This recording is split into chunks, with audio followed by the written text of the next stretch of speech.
আপনার অহংকার আর ক্রোধকে ত্যাগ করুন লঙ্কাপতি রাবণ, না হলে হয়তো সমগ্র সংসার একজন জ্ঞানী আর মহাপরাক্রমীকে সময়ের আগেই হারিয়ে ফেলবে।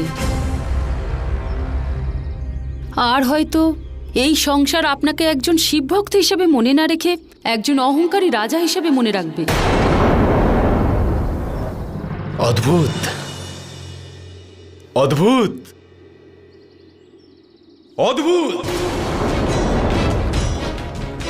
শব্দে এত তীক্ষ্ণতা, প্রস্তুতিতে এতটা ক্রোধ, আর এতটা বুদ্ধিমত্তার প্রয়োগ। খুশি হয়েছি, এই রাবণ খুশি হয়েছে। মহাবলী রাবণের হবু স্ত্রীর মধ্যে এত বুদ্ধিমত্তা আর এটুকু অহংকার তো থাকা দরকার। অদ্ভুত। ভবিষ্যতে কি হতে চলেছে সেটা তো আমি জানি না। এই সমস্ত দেখার দিব্যদৃষ্টি তো ঋষিমুনিদের কাছে থাকে, আর সেই শক্তি আমার নেই। আমি তো শুধু এক কন্যা, আর আমি এখানে আমার পিতার দ্বারা আমন্ত্রিত সমস্ত অতিথিকে স্বাগত জানানোর জন্য এসেছি।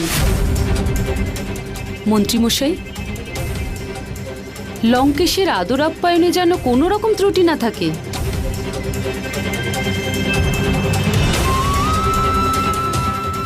অদ্ভুত।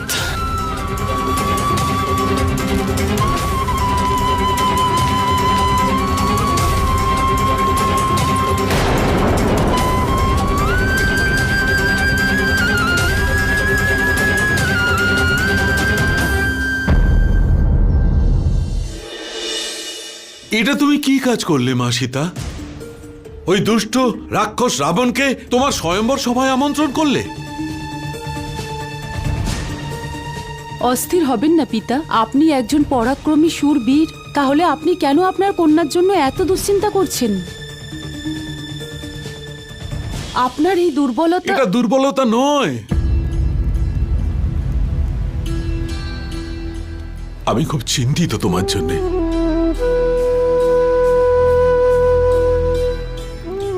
আমি আমার পরাজয় মেনে নিতে পারি, কিন্তু আমি আমার কন্যার বিবাহ একজন অসুরের সঙ্গে কখনো দিতে পারবো না।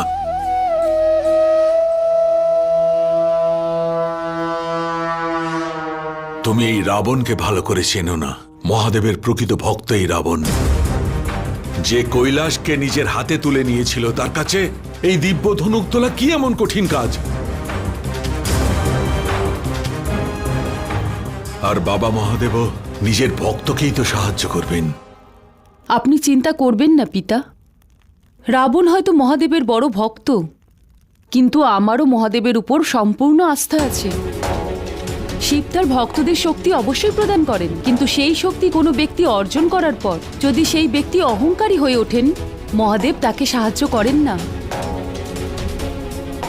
যে ভোলানাথকে অহংকার কোনোদিনও স্পর্শও করতে পারেনি, যিনি একজন বৈরাগী, সর্বত্যাগী, যিনি কামরহিত, তিনি একজন দুষ্ট অহংকারীকে নিজের দিব্য ধনুক তোলার স্বীকৃতি কখনোই দেবেন না পিতা। কিন্তু সীতা, আপনি নিশ্চিন্তে থাকুন, প্রশ্নটা রাবণের শক্তির নয়, আমার বিশ্বাসের। হতে পারে মহাদেব ওনার ধনুক এই বিশেষ দিনটার জন্যই আমাদের সঁপেছিলেন, যাতে কেউ এই ধনুকের সাহায্য নিয়ে রাবণের অহংকার নাশ করতে পারে। আমার বিশ্বাস মাতা, যে এই স্বয়ম্বরে কেউ তো রাবণের অহংকার দমন করবে। কিন্তু সীতা, এমন কে আছে যে রাবণের চেয়েও শক্তিশালী? এত সাহস কি কারোর আছে যে রাবণের সামনে এসে দাঁড়াতে পারবে? কেউ তো আছে মাতা, আর অবশ্যই আছে।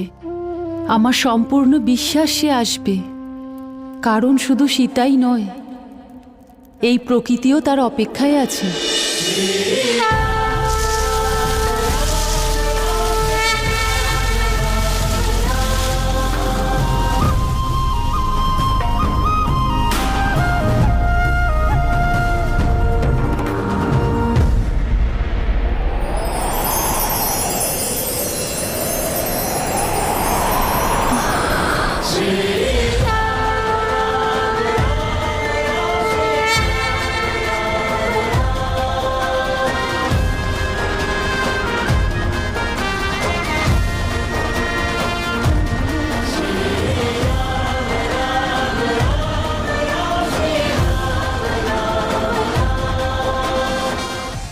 দিদি, মালা বানানোর জন্য মা ফুল দিয়ে সুন্দর মালা বানাতে বলেছে।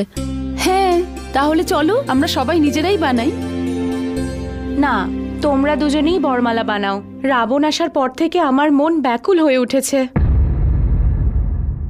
সুতকৃতি, তুমি এইসব নিয়ে এত বেশি চিন্তা করো না। ওই রাবণ ধনুকের উপর আধিপত্য তো দূর, এই দিব্য ধনুককে সে হাতে তুলতেও পারবে না। কোনো সংকট আসার আগেই মহাদেব সেই সংকটের সমাধান খুঁজে নেন। আর যদি সে রাবণ হয়, তাহলে তাকে পরাস্ত করার জন্য অবশ্যই কেউ আছে।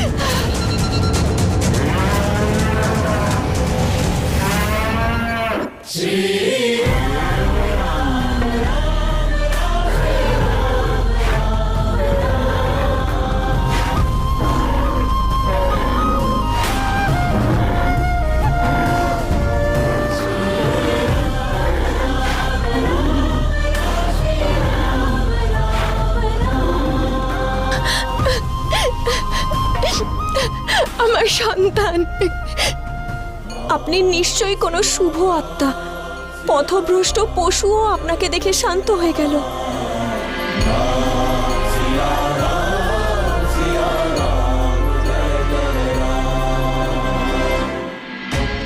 রাবণ যখন এসেছে, খালি হাতে যাবে না। বরণ না করতে পারলে হরণ তো করবেই এই রাবণ তোমার কন্যাকে। দিদি, দুজন রাজকুমার এসেছেন, ওনারা একদমই আলাদা। উর্মিলা, তোমার মাথায় বুদ্ধি আছে না নেই যে মিথিলার মহলে রাবণের মতো দৈত্য এসেছে, আর এই সময় তুমি মজা করছো? আরে না মান্ডবী, ওনারা সত্যিই আলাদা। ওনারা যখন মিথিলায় প্রবেশ করলেন, মনে হয় মিথিলায় চমৎকার ঘটে গেল। কেউ ওনাদের রূপের প্রশংসা করছেন, কেউ ওনাদের নম্রতা দেখে অভিভূত, কেউ বলছেন ওনারা খুবই বলশালী। হ্যাঁ দিদি, সত্যি নগরবাসীরা সবাই এটাও বলছেন, যখন থেকে ওনারা মিথিলায় এসেছেন, মিথিলায় এক আনন্দের পরিবেশ তৈরি হয়েছে। আচ্ছা, কে উনি? এখন স্বয়ম্বরে এসেছেন যখন, দিদিকে বিবাহ করার ইচ্ছা নিয়েই এসেছেন।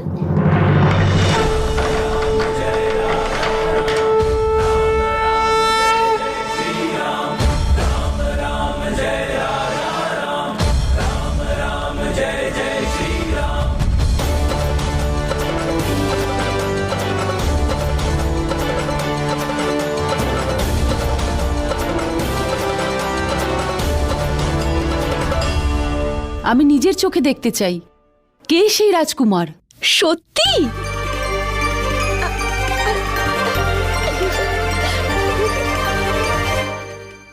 গুরুদেব, যদি আপনি অনুমতি দেন, আমি কিছুক্ষণের জন্য মিথিলায় ভ্রমণ করতে চাই। এখানকার সৌন্দর্য আর সন্তোষকে নিজের হৃদয়ে গ্রহণ করতে চাই।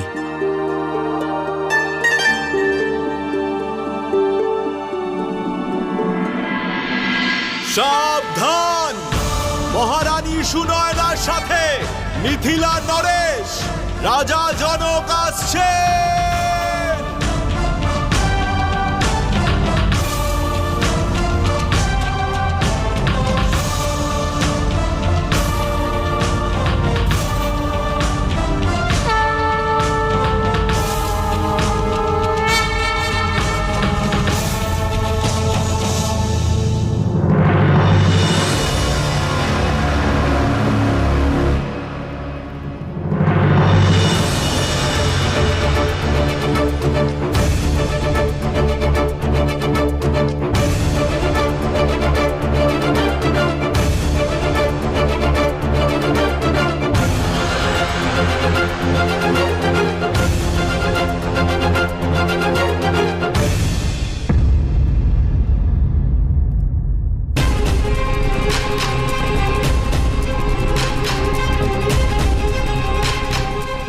মহারাজ, স্বয়ংবরে আসা সমস্ত রাজকুমার আর মহারাজেরা কোথায়? তারা ফিরে গেছেন। তারা জানেন রাবণের উপস্থিতিতে তারা জিততে পারবেন না। আর রাবণ জয়লাভ করার পরে ওনাদের বেঁচে থাকাও সম্ভব নয়।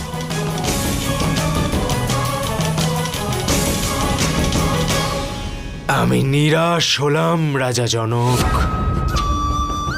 ভেবেছিলাম স্বয়ংবরে কঠিন প্রতিদ্বন্দ্বীদের সম্মুখীন হব,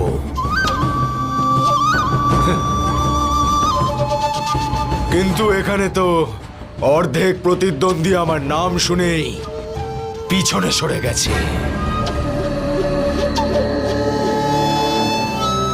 কিন্তু আপনি নিশ্চিন্ত থাকুন, আপনার কন্যাকে বরণ করার পরেই এখান থেকে যাবে এই রাবণ।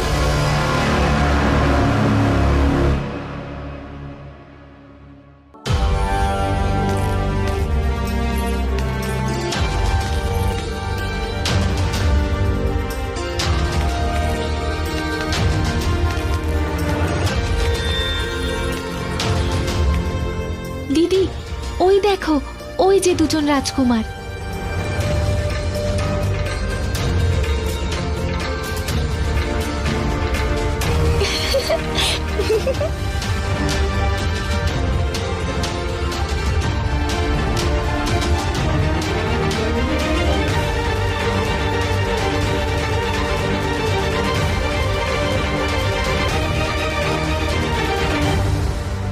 কোথায় চলে গেলেন?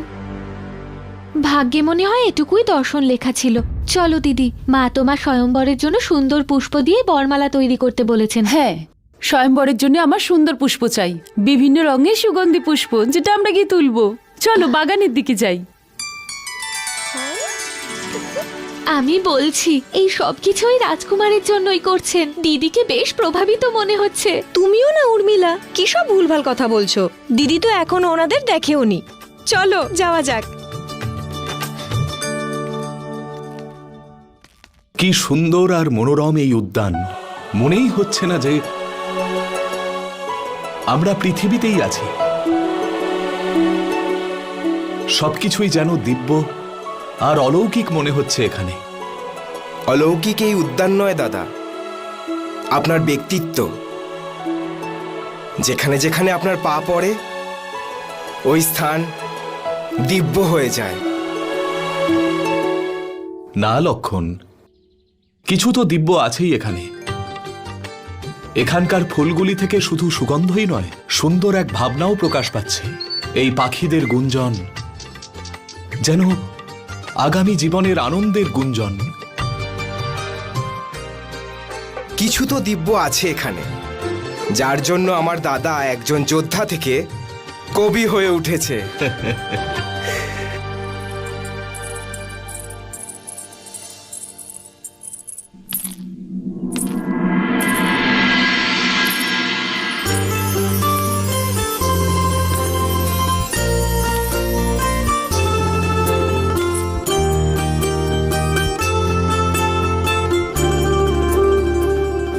জানো তো দিদি, রাজমহলের সব সেবকেরা রাবণের সেবা করতে ভয় পাচ্ছে। কেউ ওনার কক্ষে একা একা যাচ্ছে না। সবাই ভয় পাচ্ছে যদি তারা কোনো ভুল করে ফেলে আর রাবণ যদি তাদের উপর রেগে যান।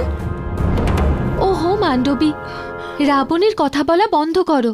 আমরা অন্য কোনো বিষয়ে তো কথা বলতে পারি। এখন ওনাকে নিয়ে কথা বলা ছাড়া আর তো কিছু বাকি নেই। তুমিও শ্রুতকীর্তি।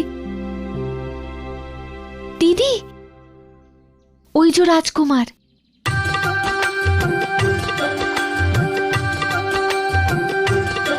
দিদি, তুমি একটা কাজ করো, তুমি ওদিকের পুষ্প তোলো, আমরা এদিকের পুষ্প তুলি।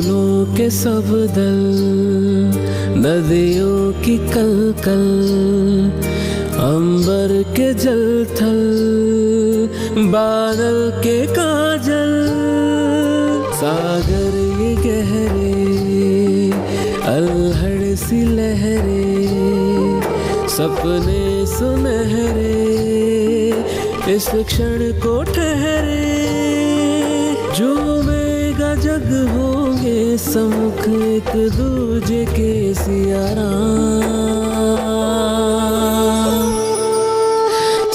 राम मिलने चले सिया राम मिलने चले सिया राम।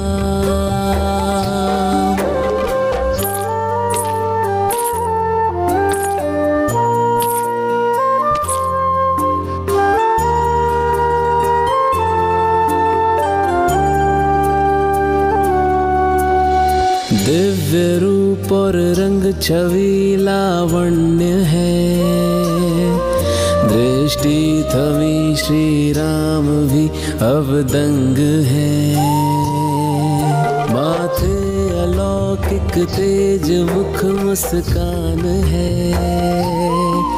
सिया है रवि अब सामने श्री राम है, झूमेगा जग होंगे समुख एक दूजे के सिया राम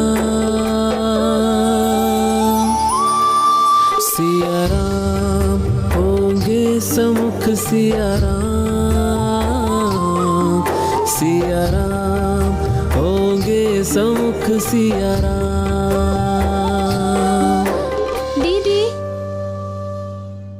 दादा,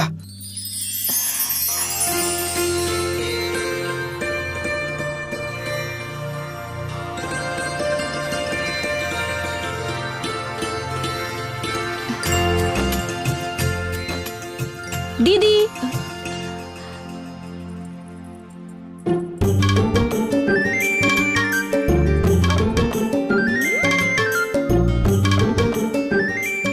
দিদি স্বয়ংবরের জন্য দেরি হয়ে যাচ্ছে, আমরা যাই। দাদা, মহর্ষি আপনাকে ডাকছেন।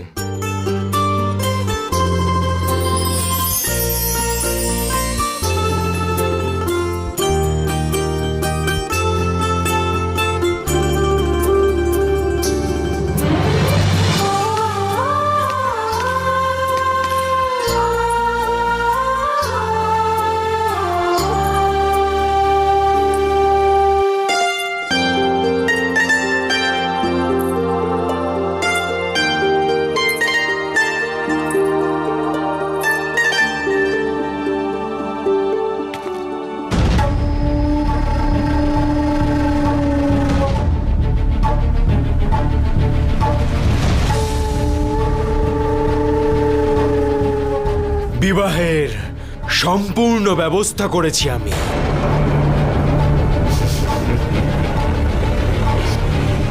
বরমালা, কুমকুম, আভূষণ, যজ্ঞকুণ্ড সব কিছু প্রস্তুত।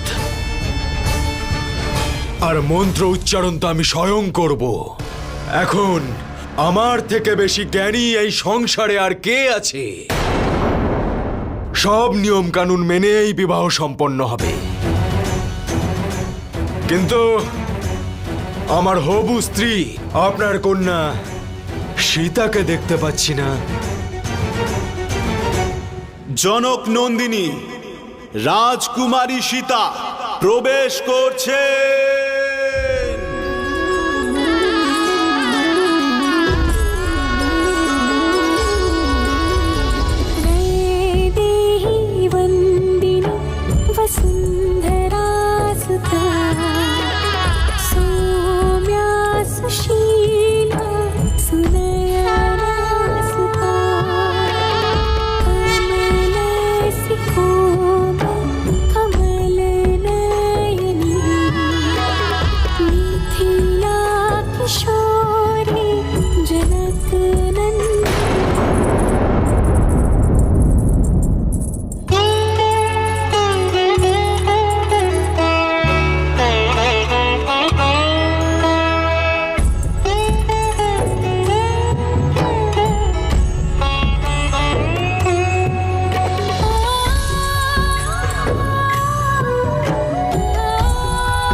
রাজকুমারকে তো দেখতে পাচ্ছি না। উনিও রাবণের ভয়ে। না, উনি আসবেন, অবশ্যই আসবেন, আমার সম্পূর্ণ বিশ্বাস আছে।